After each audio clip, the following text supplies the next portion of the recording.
Hello everyone, this is Harry Kruger, Game Director of Returnal. Hey everyone, this is Gregory Loudon, the Narrative Director. So today we're really pleased to be here to talk about the latest free expansion for Returnal called Ascension. Ascension contains two modes, one being the co-op and the other one being our new endless mode called the Tower of Sisyphus. Approaching the base of the tower. Can't see the summit, but detecting unusual energy readings from inside. The Tower of Sisyphus is our new endless mode, which is intended to provide some new secrets, some new narrative content, and a new endless challenge for players to sink their teeth into.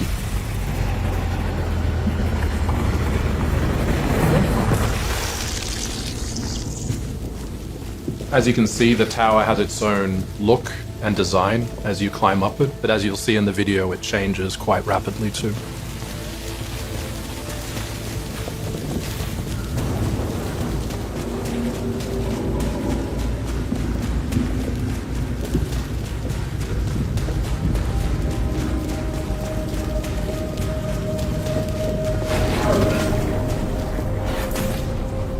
Okay, we've arrived in the tower atrium.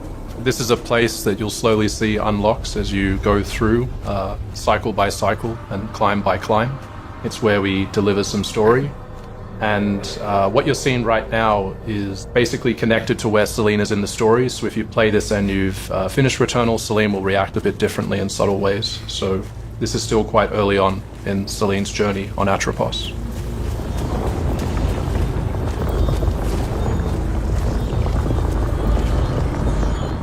So in the Tower of Sisyphus, we wanted to take the strongest elements of Returnal's combat and distill them into a very focused package full of intense action. Similar to a lot of the endless modes we've made in the past, the Tower of Sisyphus also tracks your progress from room to room and phase to phase, and there's also a score that will measure your success in each run, and in order to get the best possible score you'll have a multiplier that you need to keep alive as well. This will be a very familiar element to players who have been accustomed with our previous games, and we felt this is a great way to add some depth and replayability to Returnal through a familiar package but with an entirely new twist. Yeah, when Harry talked to me about this expansion, I thought the idea of creating this infinite, sort of endless place where you could constantly climb was really great, and looking forward to you seeing more and more of it as you go ahead.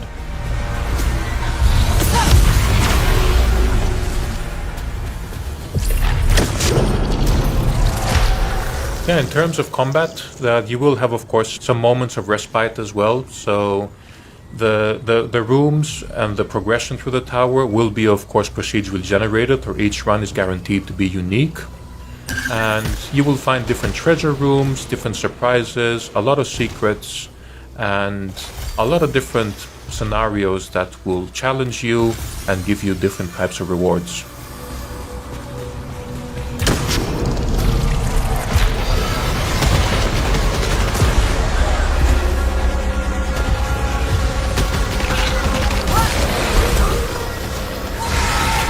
The structure of the tower is fairly straightforward.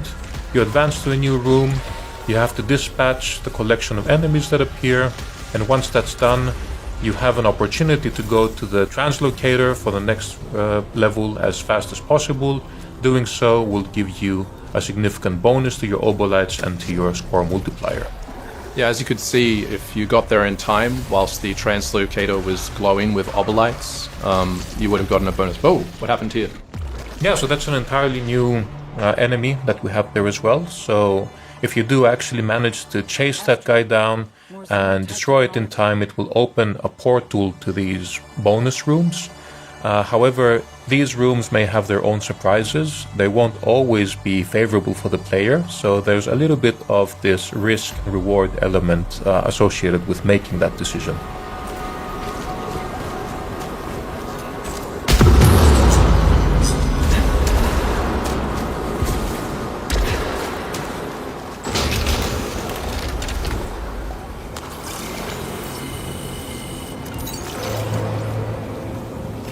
We've been really happy to see the reception that Returnal has gained with the community, and players have responded really positively to like the core combat and the second-to-second gameplay. And we really wanted to just build an entire mode around celebrating that and also rewarding skill for players and just seeing how high you can get in the Tower of Sisyphus. Much like the myth of Sisyphus, you are destined to keep pushing the boulder up as high as you can, but death is inevitable. You will reach a point where the odds are stacked so unfavorably against you that progressing will require a tremendous amount of skill and dedication. So we'll be actually really excited to start seeing how far players can get.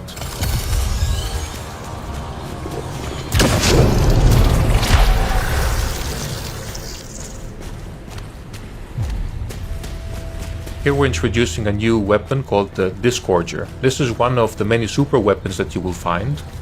And these act a little bit differently to your usual weapons in the sense that you have very limited use of them as consumables. And these will unleash tremendous firepower that can make a big difference in life or death situations. So collecting these and unleashing them in strategic moments can actually be a really big benefit for players who want to get as far as possible in the tower. It's also a cosmic, organic sort of weapon. As you can see, this is the Blightwave Disgorger, and it has and unleashes a massive amount of force and attack. But as Harry said, you need to choose wisely when to use it.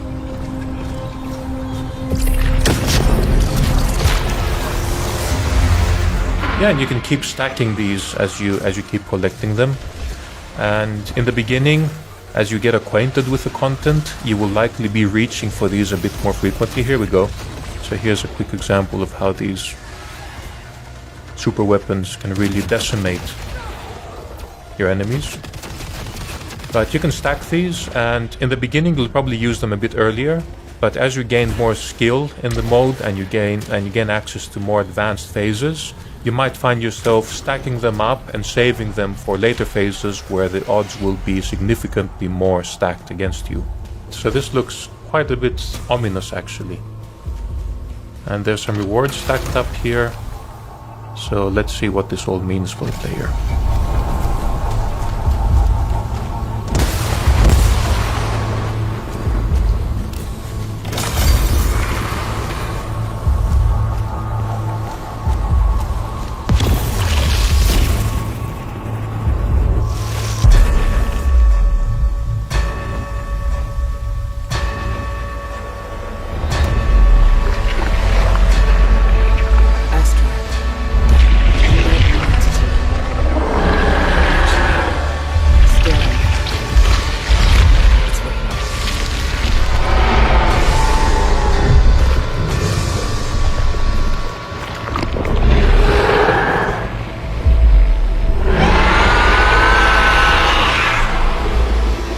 Okay, here we go.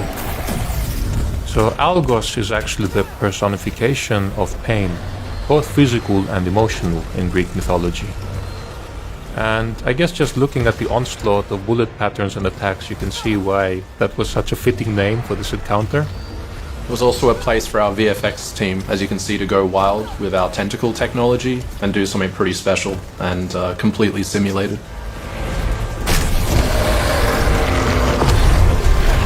Oh man, and once again, you can't see it now, but I have a huge smile on my face just looking at all the glorious bullet patterns, just feeling the playfield.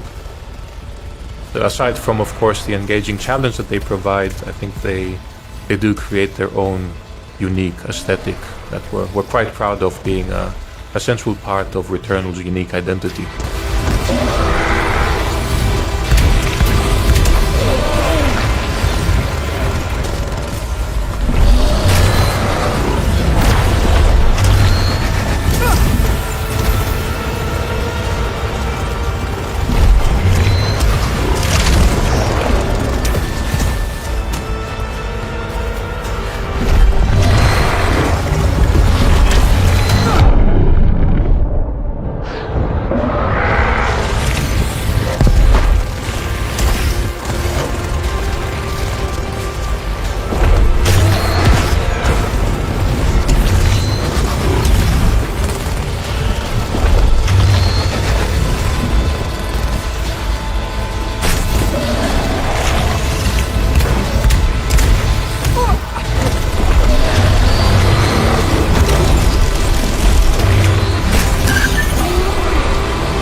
Oh wow, okay, that didn't work out.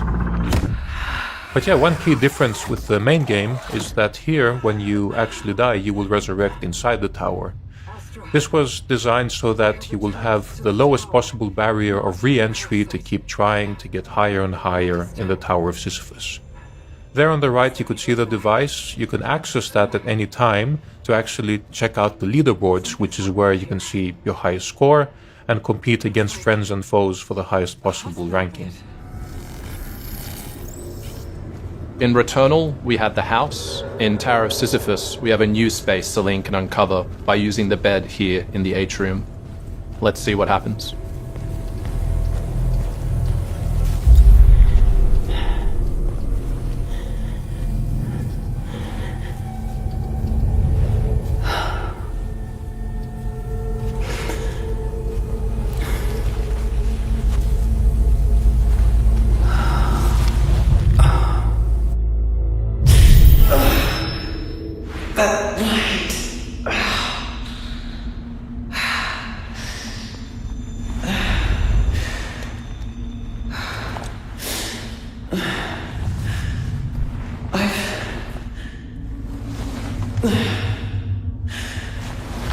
I've been here before.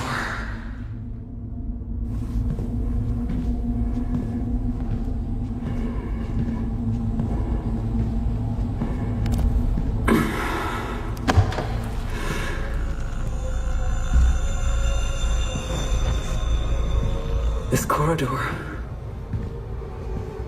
I know this too.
Just a taste of what you can experience in the Tower of Sisyphus. As you can see, it's another first-person experience.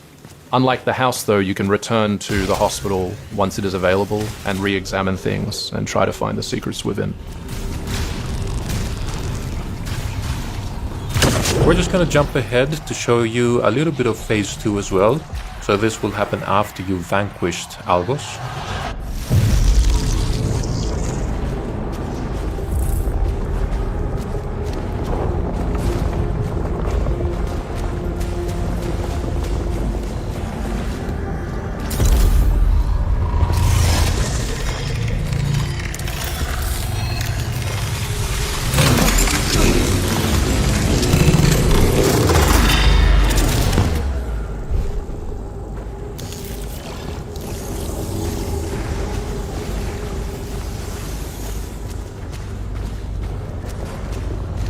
At the end of each phase, you'll get an opportunity to visit the Fabricator, where you'll get a chance to use all of the hard-earned obolites that you've accumulated. Here, as you're familiar with, you'll be able to purchase a variety of different items that will help you ascend higher into the tower.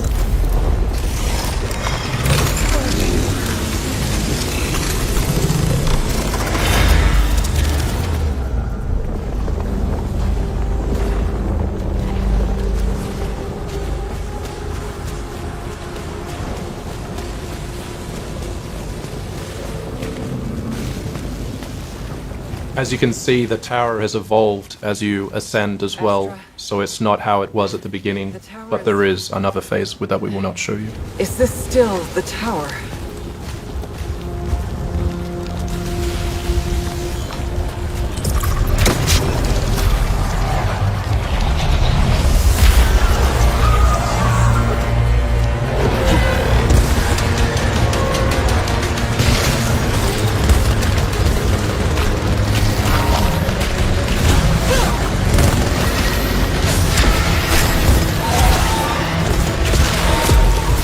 Tower of Sisyphus will also constantly challenge you and challenge you further and further the higher you climb.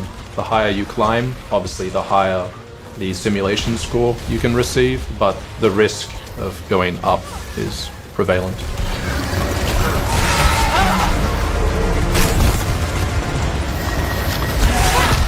So the key to getting the best possible score is of course keeping your multiplier up.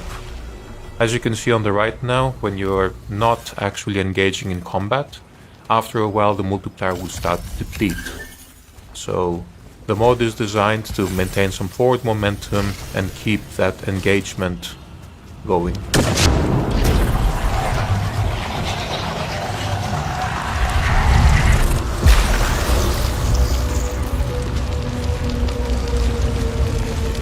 One of the new encounters that you'll have in the Tower of Sisyphus are these rooms where you will have these pre-charged fabricators where you have to choose one out of two options.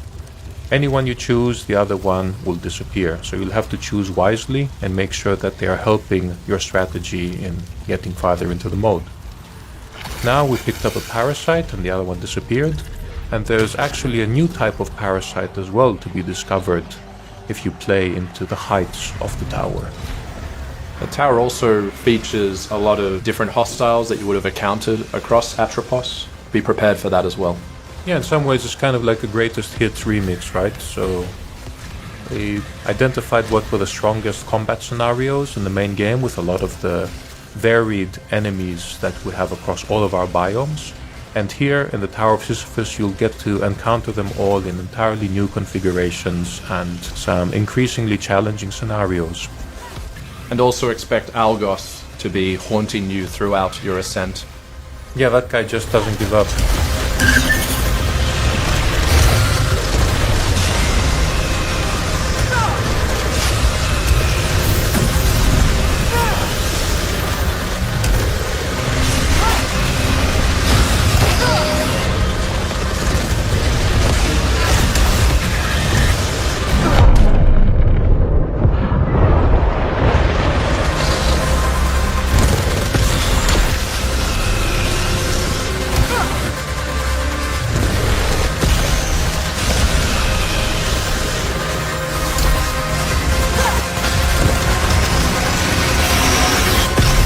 Oh man, that was a close one.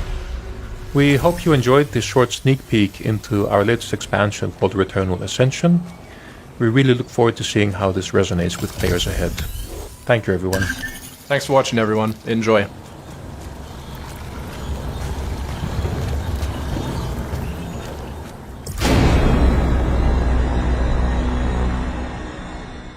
PlayStation